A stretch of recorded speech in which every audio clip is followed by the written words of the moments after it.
Izdomāju šogad uzdāvināt zeltu. Bet mēs tagad runāsim par dāvanu versijām, vai ne?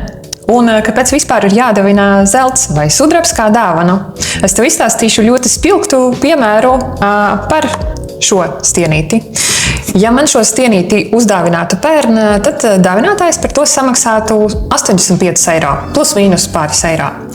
Un, ja es šogad izvērtējot tirgus situāciju padomātu, kad ir vērts to stienīti pārdot, tad šobrīd par šo stienīti tālēks man izmaksātu nedaudz vairāk kā 125 eiro. Un šis piemērs perfekti izskaidro, kāpēc dārgmetāli zelta vai sudraba stieņu un monētu veidā ir dāvana ar mūžīgu vērtību. Izstāstīšu, kādi ir vēl veidi.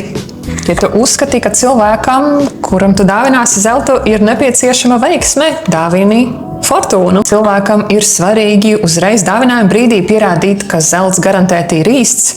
Dāvini Šveices zeltu ar unikālu gravējumu, un tas būtu kinebars ar šādu te apstrādi uz zelta virsmas. Ja tu izvēlēsies kaut kādu nelielu svaru, ķer pusi grama stienīti no slavenā ražotāja Valkambi, Šveice.